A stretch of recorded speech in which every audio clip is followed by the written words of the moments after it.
Guys, what if I told you that the most emotional, most relatable character in a Predator movie is the Predator itself? Not the human trying to survive, not the soldier fighting back, the Predator. That's exactly what Predator Badlands does. And honestly, it completely works. Director Dan Trachtenberg, the same guy who gave us Prey in 2022, just flipped the entire franchise on its head. Instead of asking, how do we stop the Predator? This film asked something way more interesting. What does it feel like to be one? Let's get into the full story. The story starts on Yautja Prime, the home planet of the Predator species, the Yautja. And right from the opening scene, we learn something important. Being born a Predator doesn't automatically make you a great one. Meet Dek. He's young, he's small by Yautja standards, and he's spent his whole life being underestimated. His older brother Quay is everything Dek isn't. Massive, skilled, respected, and Dek idolizes him.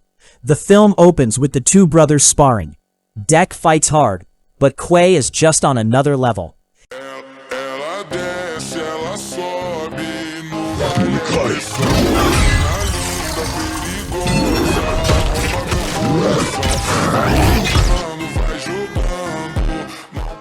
He throws Dek off a cliff without much effort.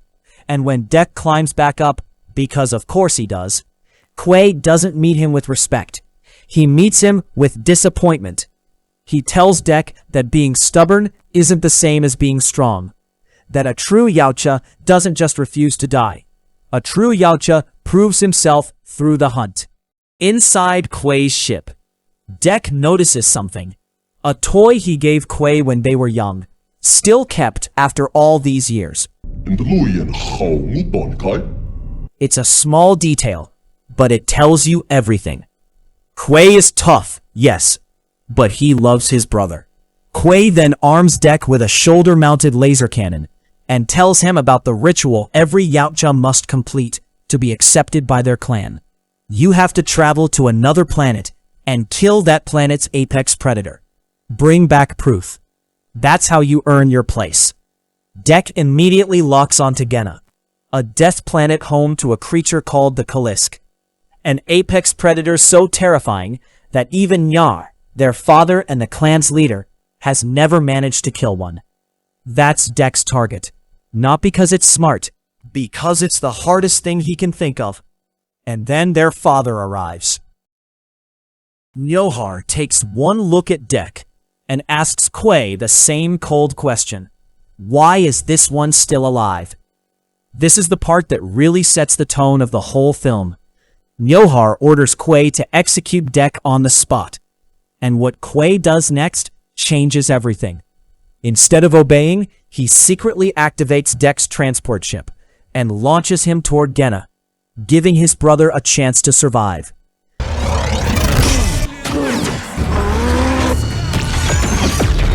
Nyohar sees this, and he calls it exactly what it is in Yautja terms. Weakness, compassion, a trait that has no place among the Yautja.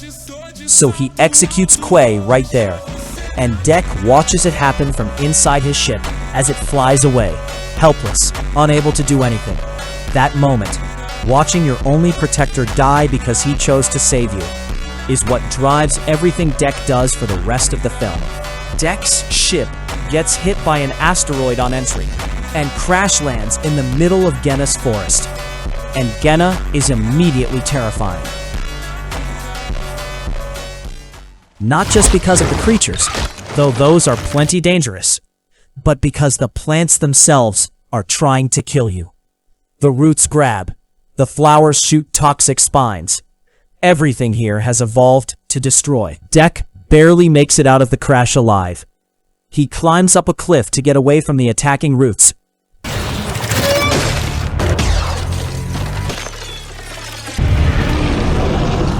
Patches himself up and starts preparing to hunt. That's when he hears a voice, coming from somewhere above him. Someone is calling out, speaking in Yautja language, which is immediately strange. The voice belongs to someone stuck in the nest of a massive bird creature, tangled up, unable to move, completely helpless. Dek's first instinct is to ignore it. Yautja don't ask for help. They don't give it either. But then the giant bird attacks, triggering one of those explosive flowers nearby, and Dek takes a spine to the chest. The poison starts moving through his body fast, and the voice from above tells him, "I know the antidote. I know where the Callisk nests. Help me, and I'll help you." Before he passes out, Dek throws a blade up and cuts the creature free.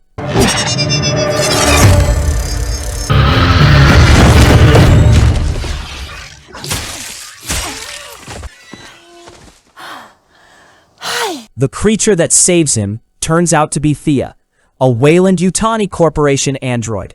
She's missing both her legs, severed by the Callisk in an earlier encounter. She's been dragging herself around this death planet on her hands, surviving on intelligence alone. Thea is warm, curious, and genuinely kind, which makes her immediately fascinating in this universe. She treats Genna's creatures with empathy, not just as data points. She finds them interesting. She finds Dek interesting. She offers Dek a deal. "Carry me, and I'll show you where the Callisk is. My navigation system is intact. Yours is destroyed." Dek doesn't have a choice. He agrees. Okay, sure. Well... And so begins one of the most unlikely partnerships in science fiction history. A small, driven, emotionally wounded predator carrying a legless android through the most dangerous planet in the galaxy. What follows is the heart of the film, a series of survival encounters across Genna that slowly, almost quietly, changes who Dek is. The first big challenge is crossing a river full of electric eels that shoot poison needles. Thea knows how to calm them. You drop flies as bait, distract them, pass through safely. Dek would have walked straight into them. Thea's knowledge keeps them alive. Then there's a moment that tells you exactly who Dek is going to become. He spots a bull-like creature he wants to hunt for food. A small monkey-like alien, fast, chaotic, annoying, goes after the same prey. Dek ends up chasing both, gets completely outmaneuvered by the little creature, and in a moment of irritated brains, throws his blade and splits the bull creature clean in half. Dek! Look!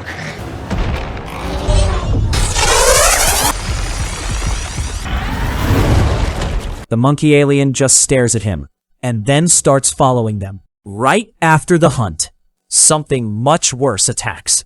A tentacled creature called a lunaback. This is a lunabug! It grabs both Dek and Thea, and the monkey alien leaps in to help, creating a distraction that lets Dek climb up and kill it.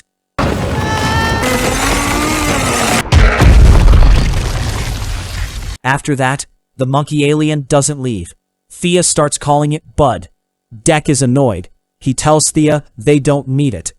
But Thea watches Bud curl up near the fire that night and says something important. She feels sorry for it. It's probably separated from its colony. It's alone. And Dek, who has just watched his brother die and been cast out by his own father, goes quiet. He gives Bud a piece of meat. It's such a small moment, but it's everything. Because in that moment, Dek isn't being a Yautja. He's being someone who understands what it feels like to be the smallest one, the unwanted one, the one nobody chose. Meanwhile, the film has been cutting to another storyline, and it introduces our real villain. Tessa is Thea's twin. Same model, same design, but completely different personality. Where Thea developed empathy and curiosity over her 2 years on Genna, Tessa developed something else entirely: ruthless efficiency. She exists only to complete the mission, which is capturing the Callisk alive and delivering it to the Weyland-Yutani Corporation on Earth. After being badly damaged in a previous Callisk encounter, Tessa was rebuilt and upgraded, and the company gave her a very clear warning. Fail to capture the Callisk one more time, and they'll deactivate her permanently.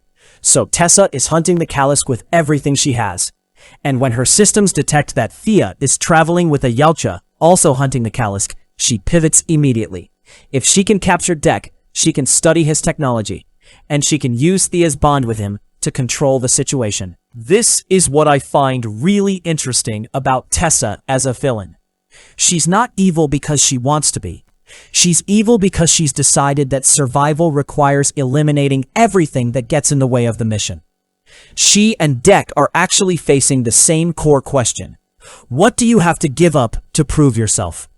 Tessa's answer is everything. Compassion, loyalty, connection.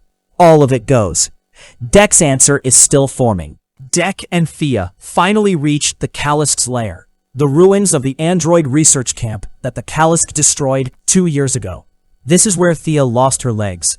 Thea finds her severed legs and manages to get them moving again, even though they're not reattached.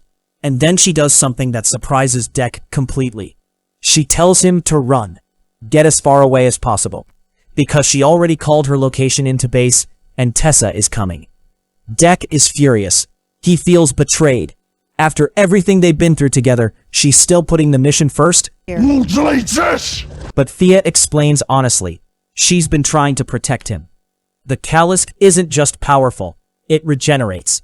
Dek already saw it. Cut off a limb and it grows back. Sever the head and it reattaches. You cannot kill it the normal way. Dek doesn't care. He's not leaving without his trophy. He blows up a fuel tank to draw the Callisk out. And they fight. It's brutal and one-sided. Dek is good, genuinely impressive, but the Callisk is on another level. Every wound heals instantly. Every attack gets countered. And then the Callisk does something strange. It sniffs Dek and stops attacking.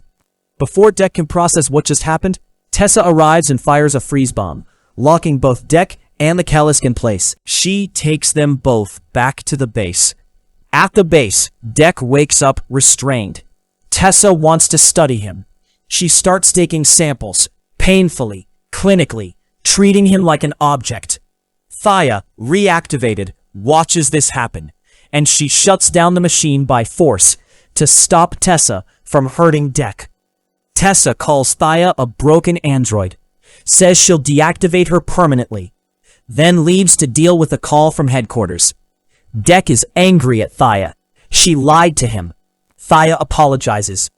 And then, when the guard asks Thea to translate what a small device from Dek's ship is, both Thea and Dek lie together for the first time. They call it a digital map. When the guard activates it, it explodes. Guard eliminated. Thea helps Dek escape. Back at the wreckage of his ship, Dek heals himself and thinks about Quay. He picks up his brother's helmet. He goes back to the Callisk's den, and Bud is there, sitting alone, staring at the Callisk's trail.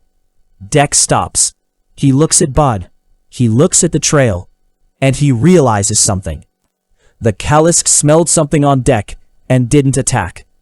And Bud has been marking Dek since they met, pressing against him, following him everywhere. The Callisk smelled Bud's saliva on Dek. It thought Dek was family, which means Bud isn't just a strange little alien who attached himself to them. Bud is the Callisk's child. And Dek, who has just been thinking about what it means to protect your pack, what it means to be an alpha who looks after the weak, makes a decision. He spits on Bud. The Yautja gesture of marking someone as family. He's not abandoning the little creature. He's keeping his pack together. Now, Dek has a plan. He raids Genus wildlife for makeshift weapons, razor grass blades, bomb caterpillars, the venomous fangs of a dead creature, and his electric eel, which has been with him since the river. Then, he leads Bud and Thea's severed legs, which he freed from the den, back to the main base. What follows is one of the most creative action sequences in the film. Dek doesn't have his high-tech weapons anymore. Tessa took them. So he fights through the entire android security force using nothing but things he found on this death planet. Bomb caterpillars, razor grass, creature fangs, the eel. It works.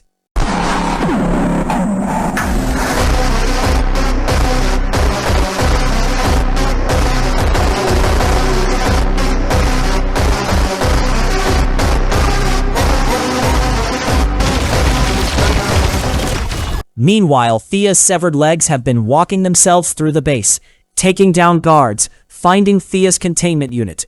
Thea plays dead when the guards come, then finishes them herself once she's reunited with her legs.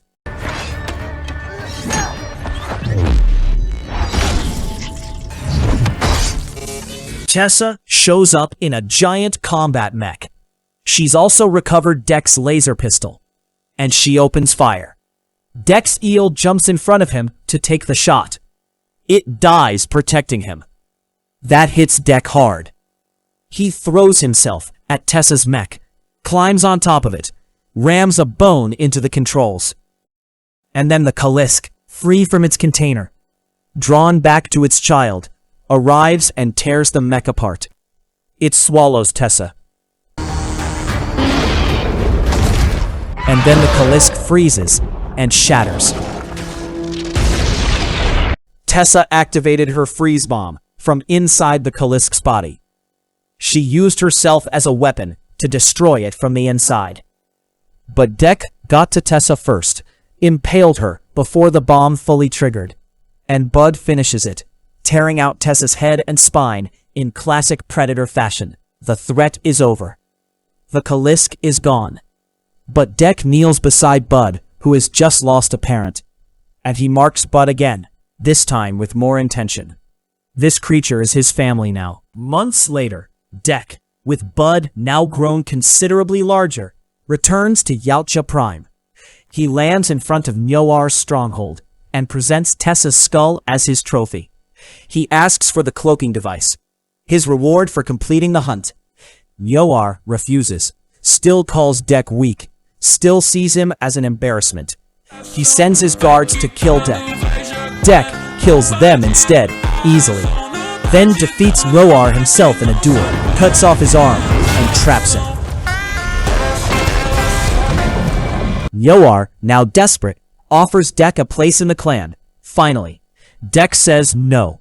He already has his clan, and Bud, now large enough to be genuinely terrifying, bites off Nyoar's head. Thea is there too. They made it back together. And then a massive Yautja warship appears on the horizon. Thea asks if it's a friend. Deck looks at the ship and says, no, that is a very dangerous enemy. Then a pause. That is my mother. Roll credits. And that, guys, is Predator Badlands, a film about an outcast who discovers that the strength he was looking for was never about being the deadliest creature in the room.